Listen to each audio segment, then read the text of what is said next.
Halo sahabat penerima manfaat atau KPM.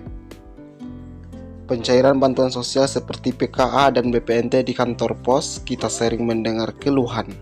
Mengapa saya hanya menerima sedikit, sementara orang lain bisa menerima lebih banyak? Pertanyaan ini sangat wajar dan sering terjadi di lapangan. Perbedaan jumlah bantuan yang diterima memang bisa menimbulkan kebingungan bahkan kecurigaan. Oleh karena itu, admin akan membahas 5 penyebab utama mengapa nominal bantuan bisa berbeda-beda meskipun dicairkan di tempat yang sama. Tak hanya itu, admin juga akan memberikan solusi yang bisa teman-teman lakukan untuk memastikan bantuan apakah teman-teman tepat dan sesuai haknya. Mari kita simak bersama. Jangan skip-skip video ini, budayakan untuk menonton sampai selesai. Baiklah teman-teman, dimanapun Anda berada, jumpa kembali bersama saya di channel Fernando Mantawai. Teman-teman, di video kali ini admin akan membahas kenapa bansos PKA dan BPNT di kantor pos anggarannya beda-beda ya. Mungkin teman-teman mendapatkan dana PKA BPNT kecil, sedangkan yang lain ada yang 1 juta sampai 2 juta.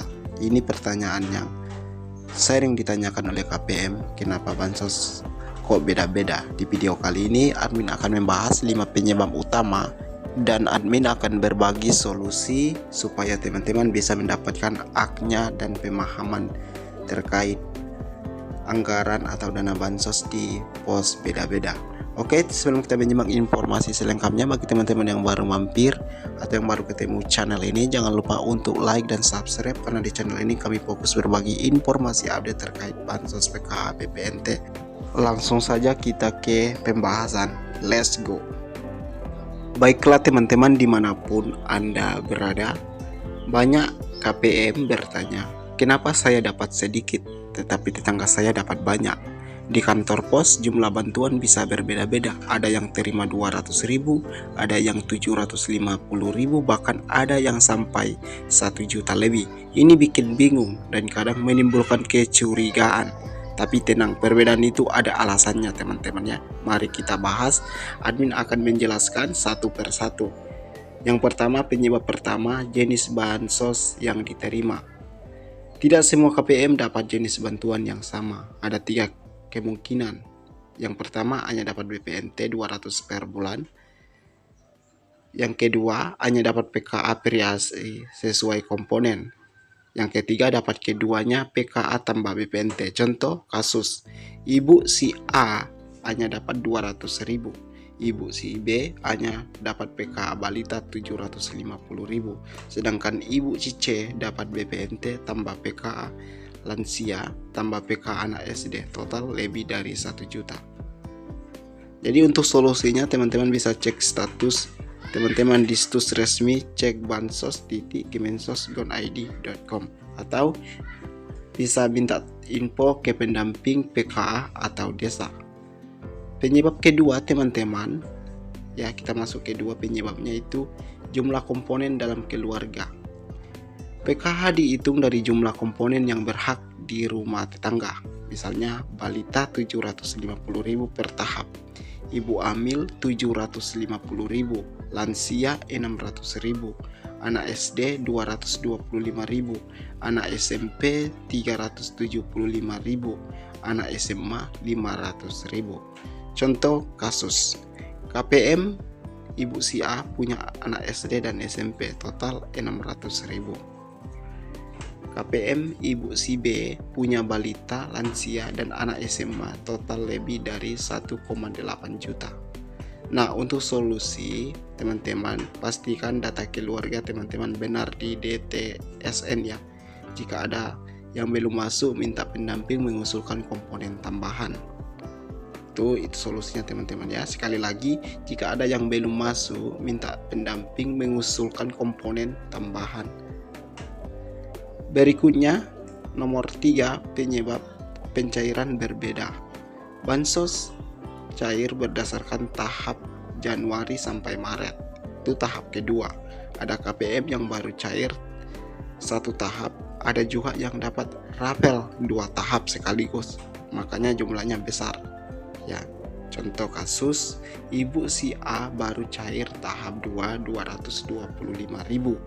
Ibu si B cairkan tahap 2 dan 3 total 450.000. Jadi untuk solusi teman-teman, simpan bukti pencairan sebelumnya, catat tahap yang sudah dicairkan. Selanjutnya tanyakan ke kantor pos atau pendamping kalau bingung tahap yang dicairkan. Itu solusi. Selanjutnya penyebab yang keempat, potongan tidak resmi. Ada kasus KPM melapor dipotong uang administrasi padahal pencairan di kantor pos harusnya gratis. Keadaan oknum minta jasa bantuan antrian atau uang transportasi dan lain-lain. Untuk solusi, laporkan ke dinas sosial, pendamping atau lewat aplikasi SP4N laporan. Selanjutnya simpan bukti, ambil foto atau video kalau bisa. Jangan takut, teman-teman berhak dapat bantuan penuh. Itu penyebab yang keempat. Penyebab yang kelima atau terakhir, kesalahan data dan sistem. Nama di kartu keluarga tidak sesuai. NIK belum online di Dukcapil, komponen PKA belum terdaftar, akibatnya bantuan masuk tapi tidak sesuai jumlah seharusnya ya. Untuk solusi, segera upadaten NIK dan kartu keluarga di Dukcapil, laporkan ke pendamping verifikasi data, minta usulan ulang ya jika data sudah benar tapi masih bermasalah. Itu penting untuk teman-teman pahami. Sekali lagi untuk solusi, segera upadaten NIK dan kartu keluarga di Dukcapil, laporkan ke pendamping untuk verifikasi data, minta usulan ulang jika data sudah benar tapi masih bermasalah ya. Untuk terakhir, admin sarankan, jadi jelas ya kenapa ada yang dapat besar dan ada yang kecil, bukan karena pilih kasih, tapi karena pertama jadi sebantuannya beda, yang kedua komponen keluarganya beda, tahap pencairan beda, potongan dari oknum, dan terakhir kesalahan data. Untuk pesan, jangan langsung nuduh ya teman-teman, pahami dulu sistemnya baru ambil tindakan yang benar. Apakah teman-teman termasuk yang bantuan tidak sesuai? Tulis di komentar, saya bantu jawab satu persatu. Jangan lupa untuk subscribe dan ikuti terus channel Fernando Mentawai supaya tidak ketinggalan informasi update terbaru. Oke teman-teman, sampai jumpa, izin pamit.